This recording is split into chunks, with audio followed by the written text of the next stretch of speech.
I'm going to explain to you exactly why term limits are bad. Who is the president who was elected the most times in American history? FDR, correct. Everybody passed 6th grade. Who is the president that expanded the social welfare state in America the most? Well, would you look at that? After which president did they enact the term limits? This is something that leftists in America constantly do, which is like there's some facially neutral restriction that's obviously designed against the left, and they conjure in their mind some way it could help the left when it manifestly helps the right. I'll give you another example. I don't like Obama. Personally, I think Obama is a centrist piece of shit.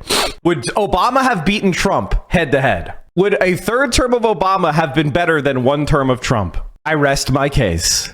Do you have to be for term limits in the horseshit Supreme Court? That's different because it's not an elected office. If an office is not elected, I'm okay with term limits because that person doesn't have democratic legitimacy. Term limits don't limit the center or right because their people are puppets for larger interest groups. Exactly. Well, here's how I would put it. When you create term limits and you move power away from elected politicians, the power doesn't go away. It just accumulates somewhere else in some other institution. So if you remove the power from the politicians, if the politicians are constantly being cycled out and thrown out of office by a term limit, where's that power going? It's going into the hands of lobbyists.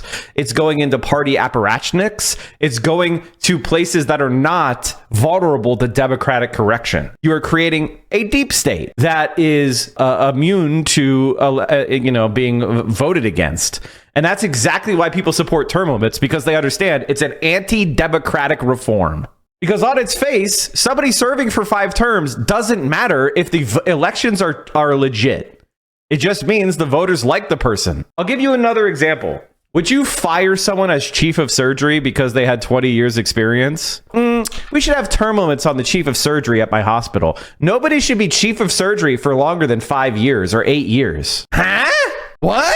Doesn't make any sense. You want people to have jobs that are based on their demonstrated competence. And that is especially true of something like president.